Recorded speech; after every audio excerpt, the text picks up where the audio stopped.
La Voz de América presenta.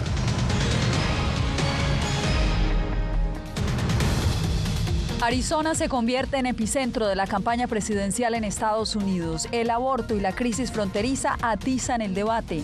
La Casa Blanca confirma que se reunió en secreto con el gobierno de Maduro. Les contamos por qué. Cámara de Representantes vota a favor de reautorizar un programa de espionaje clave para mantener la seguridad nacional según sus defensores. Y un histórico juicio penal contra el expresidente Donald Trump comenzará el lunes. ¿Cómo se prepara Nueva York?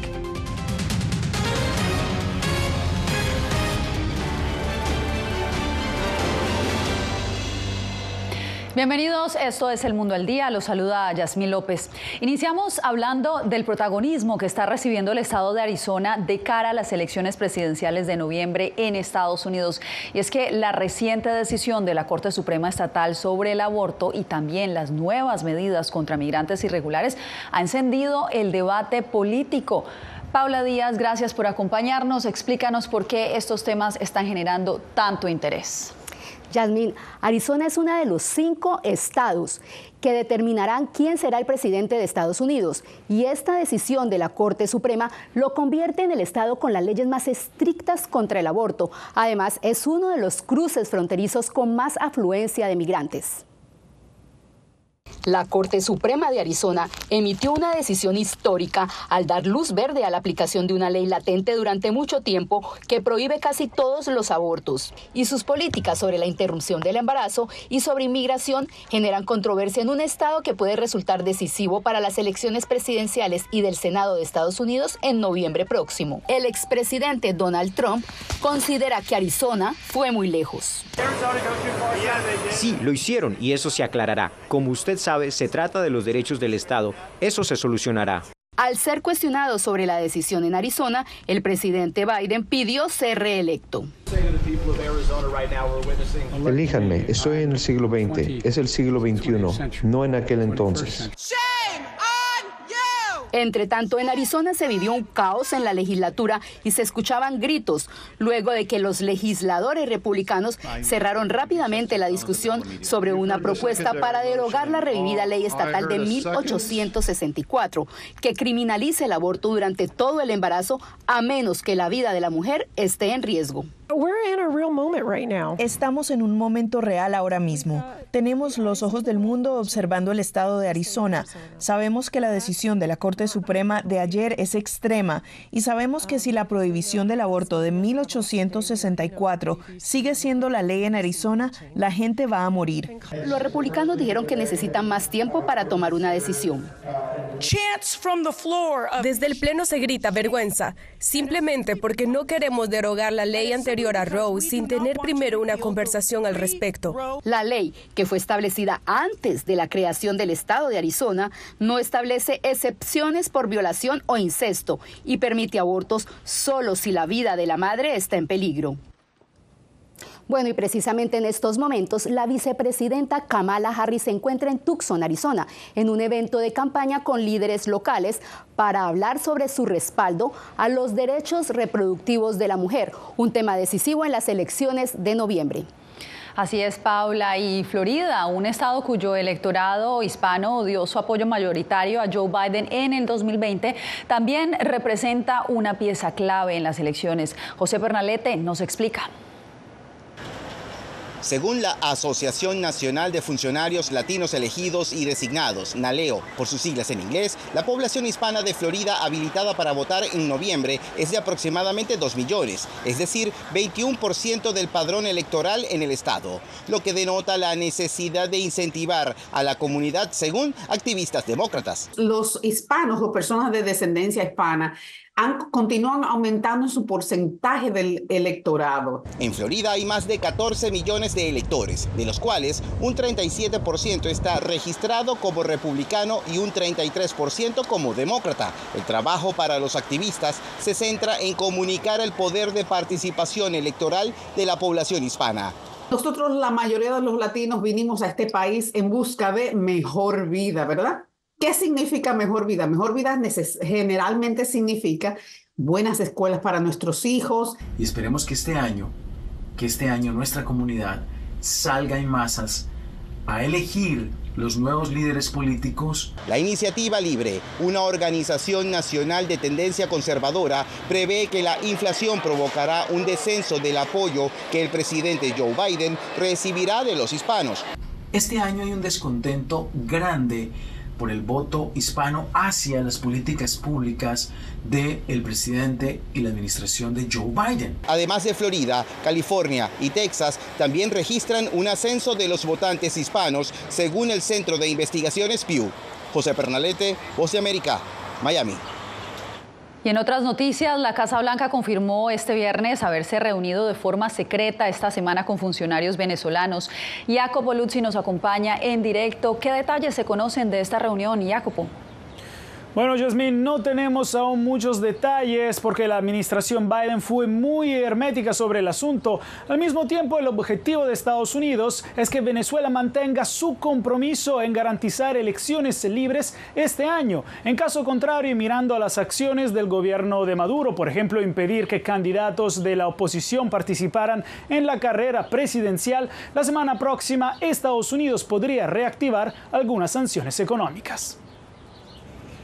Funcionarios estadounidenses se reunieron en secreto este martes con miembros del gobierno venezolano de Nicolás Maduro en Ciudad de México para analizar las circunstancias en que se celebrarán las elecciones en julio. El encuentro, reportado inicialmente por la agencia Bloomberg, ocurrió días antes del 18 de abril, fecha en que Washington podría reactivar sanciones contra la industria petrolera del país, que han estado en pausa durante 6 meses. El Consejo de Seguridad Nacional de la Casa Blanca confirmó la reunión. El propósito era expresar nuestras preocupaciones sobre el proceso electoral de Venezuela. No tengo más detalles. Hasta el cierre de esta nota, el Ministerio de Información de Venezuela no respondió a una solicitud de comentarios. Maduro ha estado poniendo a prueba los límites de un acuerdo con la oposición respaldado por Estados Unidos el año pasado para celebrar elecciones libres a cambio de una suspensión de algunas sanciones. Sin embargo, a los rivales de Maduro se les prohibió participar en la carrera presidencial del próximo julio. Y las consecuencias del cumplimiento o no de su acuerdo es lo que está por verse, pero eso depende de esas partes. Según expertos, si se reactivan las sanciones, Venezuela podría perder $2.000 millones en ingresos petroleros para finales de 2024, frente a aproximadamente 1.000 millones adicionales que ganó en estos 6 meses en ventas de petróleo. Para Rafael Quiroz, la vuelta de las sanciones sería muy dañina. Venezuela nunca ha estado preparada, ni está en estos momentos preparada para someterse a unas sanciones como las que viene imponiendo Estados Unidos. Durante meses, Estados Unidos ha instado a los vecinos de Venezuela a presionar a Maduro para que mantenga sus promesas. Este martes, mismo día de la reunión en México, Yasmín, el presidente colombiano Gustavo Petro voló a Caracas con el respaldo de Estados Unidos y se encontró con Maduro. La visita se produjo después de que Colombia tomara la inusual medida de criticar a Maduro por bloquear la participación de varios candidatos de la oposición en las elecciones del 28 de julio. Gracias, Jacopo Luzzi, informando desde la Casa Blanca. Bien, y el presidente Joe Biden anunció este viernes una nueva ronda de alivio estudiantil. Este perdón beneficiaría al menos a 23 millones de estadounidenses e incluyen cancelar hasta $20.000 de intereses acumulados. La decisión se da en medio de la campaña electoral, un momento clave en el que muchos votantes jóvenes aún evalúan a quién le darán su voto en noviembre. Tras una semana de duras negociaciones y pese a la oposición del ala conservadora, la Cámara de Representantes aprobó hoy una ley de espionaje. La legislación ha sido controversial. Para unos es crucial para mantener la seguridad nacional, pero los críticos dicen que supone una violación a las libertades civiles. Carolina Valladares nos cuenta. Con los deberes hechos, Mike Johnson, el presidente de la Cámara de Representantes de Estados Unidos, partió este viernes rumbo a Florida para reunirse con Donald Trump. Tras de sí deja una semana turbulenta en la que logró aprobar a última hora y con cambios la controvertida ley de espionaje que había sido bloqueada el miércoles por sectores conservadores de su bancada y después de que Trump llamara a descartar la medida. Johnson accedió a rebajar la vigencia de 5 a 2 años, tal como pedían los partidarios del expresidente Trump. Parece un compromiso razonable, dadas las divisiones que tenemos hoy sobre este tema. En la bancada opuesta a la demócrata, muchos votaron a favor, pero con resignación.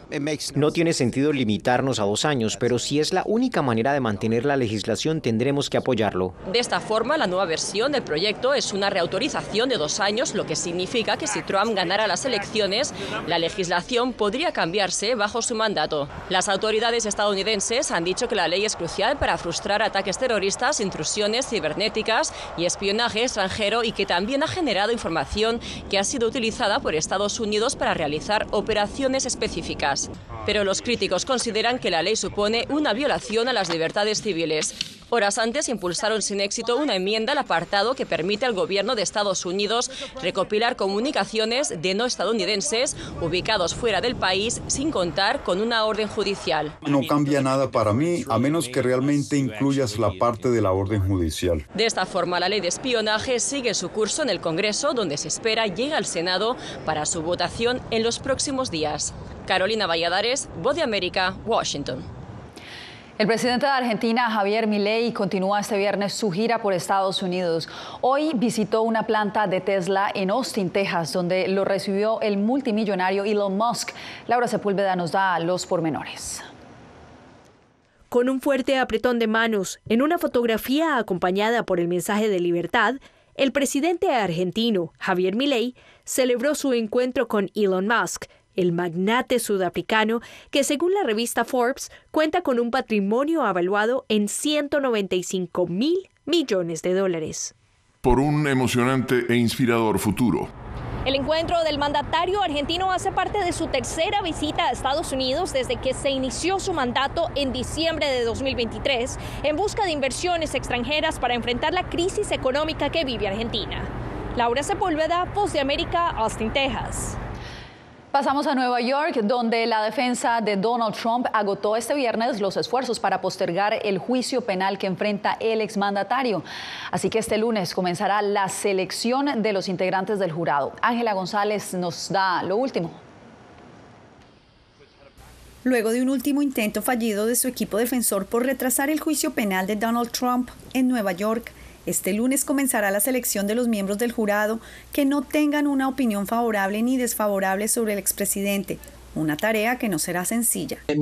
Puede que lleve algún tiempo formar un jurado, pero podrán encontrar personas que puedan decir que podrán tomar una decisión de manera imparcial basándose únicamente en la evidencia que se presenta en el juicio. Trump se declaró no culpable de los 34 cargos por fraude fiscal que enfrenta, derivados de un registro en sus impuestos por encubrir el pago de $130.000 a la actriz de películas para adultos conocida como Stormy Daniels durante su campaña presidencial de 2016. Luego lo presentó como un reembolso a su exabogado y ahora testigo Michael Cohen. La pena de prisión es posible. Ahora hay que entender que Donald Trump nunca ha sido condenado por un delito. Esto es relativamente menor, incluso considerando los otros delitos por los que ha sido acusado en otras jurisdicciones. Sería sorprendente ver una pena significativa o incluso de cárcel. Tras las advertencias del FBI de posibles ataques terroristas en territorio estadounidense y de la atención que recibió el juicio civil de Trump el pasado mes de noviembre, varias agencias, incluida la Policía de Nueva York, implementarán un operativo de seguridad para el traslado del exmandatario al Tribunal Estatal de Nueva York. En las afueras de la Torre Trump ya se ven los primeros indicios de preparación para este juicio que inicia el próximo lunes con cordones de seguridad y presencia de la policía. Ángela González, Voz de América, Nueva York. Un sistema de fuertes tormentas continúa provocando inundaciones repentinas y tornados en varios estados de Estados Unidos. Millones de personas enfrentan amenazas por condiciones climáticas adversas. Este viernes por la mañana se registraron lluvias copiosas desde Indiana y Ohio hasta Pensilvania, Virginia Occidental y Maryland. La policía de Tallahassee tuvo que incluso rescatar a un grupo de personas que quedaron atrapadas en medio de las inundaciones mientras una feroz tormenta azotaba este jueves el estado de Florida. Quédese porque nosotros regresamos en instantes con el desarrollo de la sentencia contra el ex embajador de Estados Unidos, Manuel Rocha, acusado de espiar para Cuba.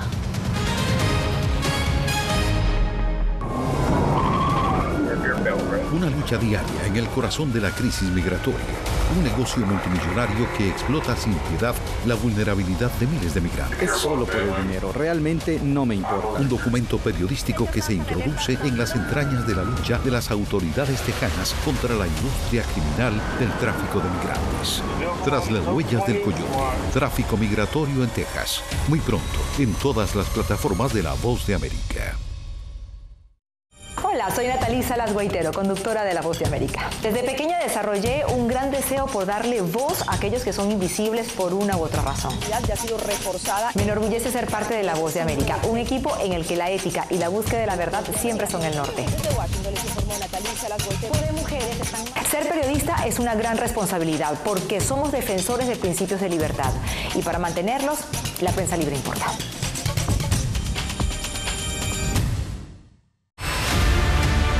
No concibo una democracia sin periodistas. El libreto manda a un conflicto constante con la prensa independiente, con los medios de comunicación. Periodismo, la prensa libre importa. Una coproducción de La Voz de América con nuestras afiliadas en la región. Se ejerció esta profesión con mucho miedo. ¿Cuántos periodistas van muertos ya por decir la verdad? Disponible en vozdeamerica.com. Soy Fabiola Chambi, corresponsal de La Voz de América en Bolivia. Retratar la complejidad de mi país para una audiencia internacional le ha dado una nueva perspectiva a mi labor como periodista. Desde esa mirada descubro en el día a día que el trabajo que realizo en La Voz de América me ha permitido dar vida a los valores del periodismo profesional. Aquel que les informa a ustedes, nuestras audiencias, con balance, precisión y profundidad. Porque en La Voz de América, la prensa libre importa.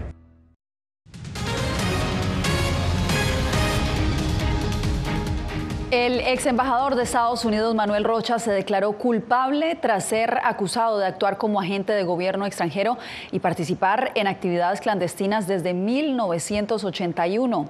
Anthony Belchi tiene lo último desde Miami.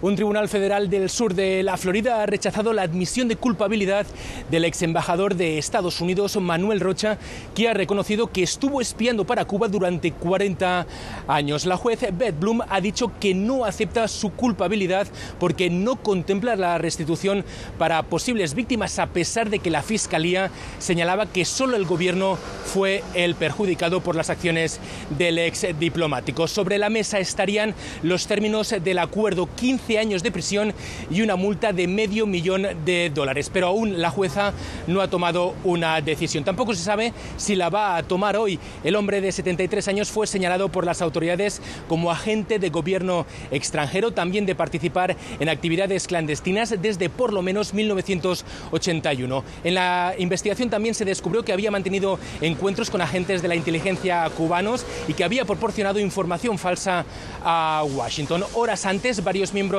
del exilio cubano se han concentrado en este lugar para pedir la pena máxima para quienes, según ellos, cometió una traición contra el pueblo de Cuba. Estamos aquí exigiendo que se aplique la pena máxima para este tipo de delitos porque hay un exilio que sufre, hay víctimas de las delaciones de Rocha que continúan encarcelados en las mazmorras de la dictadura. Otra vez el mismo cuento de los espías y otra vez no sé quién es muy condescendiente con ese espía y los espías traicionan a América. Hoy traicionan a Cuba, pero mañana van a traicionar a América. En un principio Rocha había negado rotundamente las acusaciones, pero en febrero cambió su postura y admitió las acusaciones a las que ha tenido que hacer frente. Esta confesión podría ayudar a que el caso se resolviera de una manera bastante rápida. Anthony Belchi, Voz de América, Miami. El expresidente ecuatoriano Rafael Correa enfrenta una denuncia penal por traición a la patria.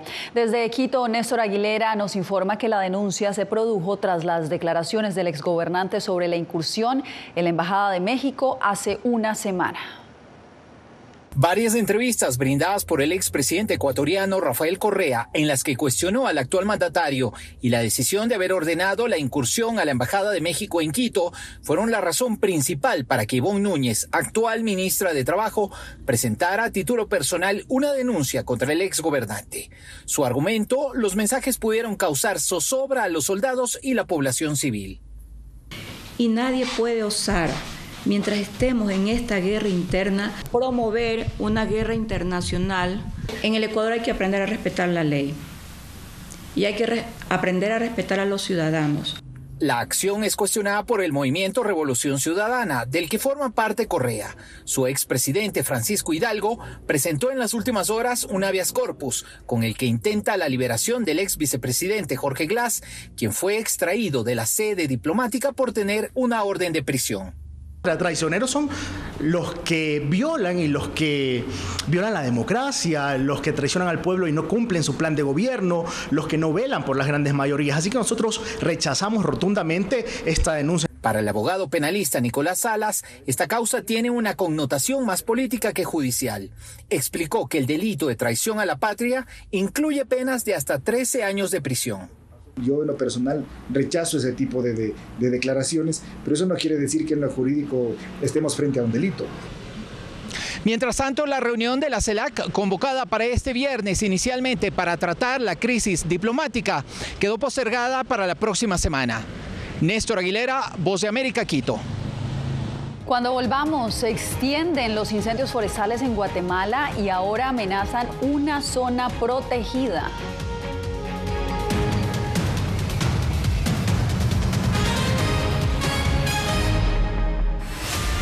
Los asesinatos abiertos contra periodistas. Periodismo, la prensa libre importa. Una producción especial de La Voz de América. La situación de los periodistas en Bolivia cada vez es más peligrosa. Disponible en vozdeamerica.com. Una madre rusa busca desesperadamente a su hijo desaparecido en territorio ucraniano durante la guerra. Las autoridades militares y el presidente de su país no han respondido a sus reclamos. ¿Su última esperanza? Ir a Ucrania y encontrarlo ella misma. Mam, все будет хорошо, я тебя люблю. La búsqueda de Olga. Все будет хорошо. Disponible en todas las plataformas de La Voz de América. Llenó de orgullo a su nación conquistando títulos alrededor del mundo.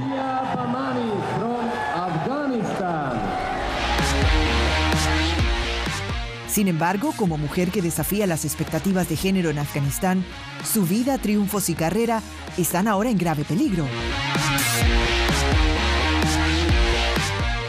Rompiendo un tabú. Ahora, en todas las plataformas de La Voz de América. Actualidad. Que la inteligencia artificial va a estar presente en nuestro día a día. Intentan sacarse de encima a trabajadores. Análisis. El cambio climático está teniendo muchísimos impactos que afecta siempre a los más vulnerables. La región necesita ayuda.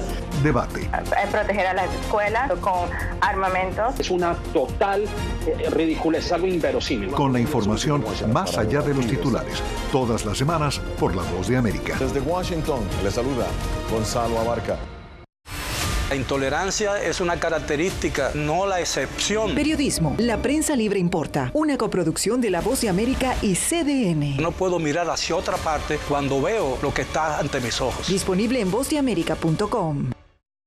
Y j'avais décidé de reprendre le micro et la plume. Periodismo, la prensa libre importa. Una producción especial de La Voz de América. Parce que pour moi, le silence pas qu'une option. Et je voulais reprendre pour faire échec à la terreur. En vozdeamerica.com.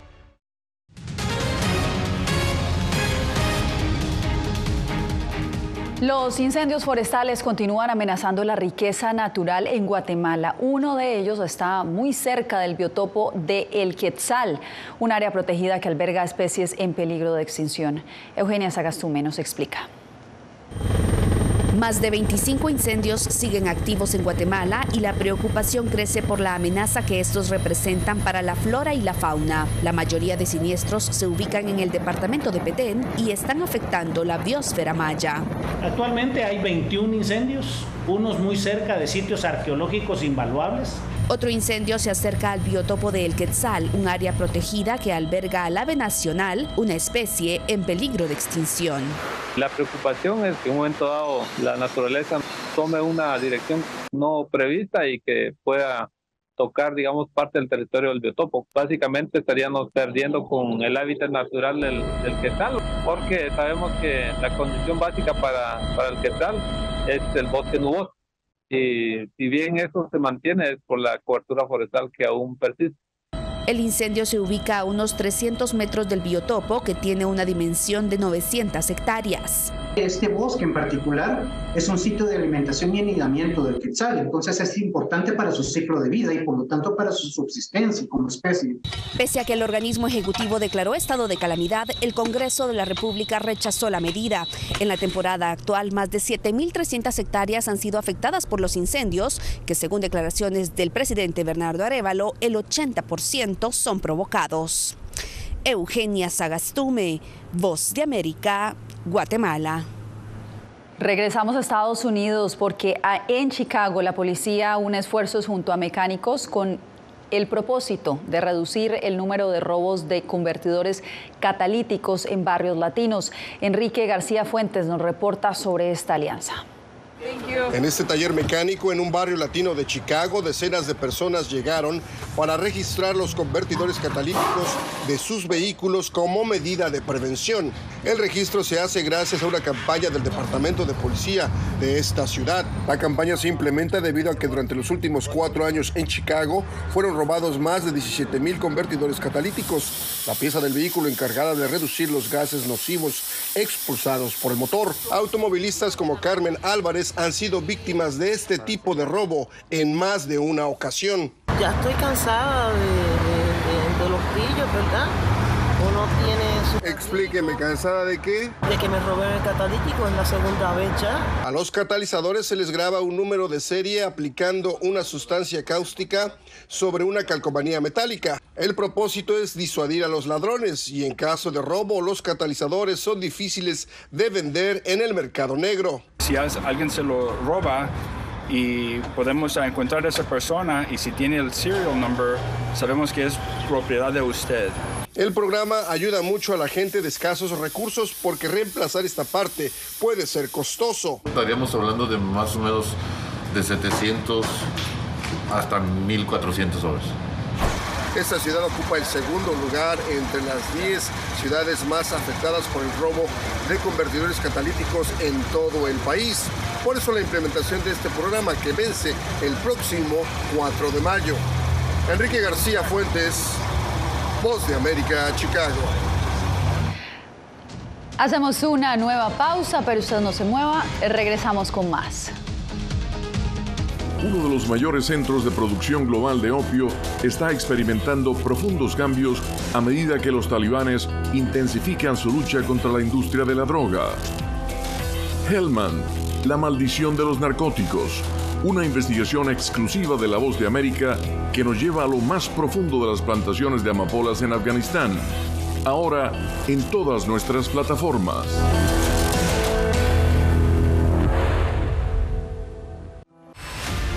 Decir que son fauna. Periodismo, la prensa libre importa, una coproducción de La Voz de América y Teletica. Atentados directos contra los medios de comunicación. Disponible en vozdeamerica.com. Desde las ciudades más emblemáticas hasta los rincones más remotos del planeta. La Voz de América te trae las noticias más recientes. Con una garantía de credibilidad y balance. Como la mayor radiodifusora de noticias de Estados Unidos a la comunidad internacional, te ofrecemos una perspectiva única sobre la realidad de este país, Latinoamérica y el resto del mundo. Ya sea a través de radio, televisión, web o redes sociales, estamos a tu lado en cada plataforma.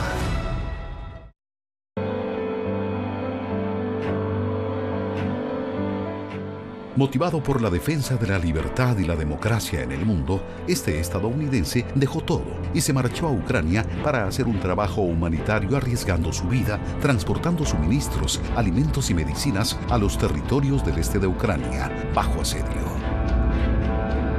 Aquí para ayudar. Disponible en todas las plataformas de La Voz de América.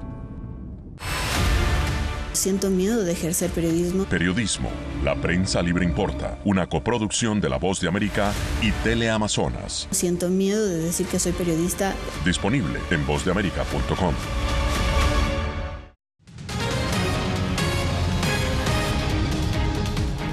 Nos vamos directo a las playas de Itaipú, en Brasil, donde varias tortugas verdes fueron capturadas para ser atendidas por un grupo de biólogos voluntarios.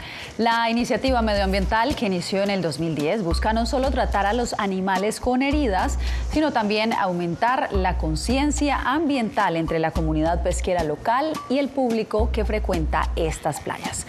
De esta manera llegamos al final de esta emisión. Les informó Yasmín López. Los espero el lunes en otra nueva emisión.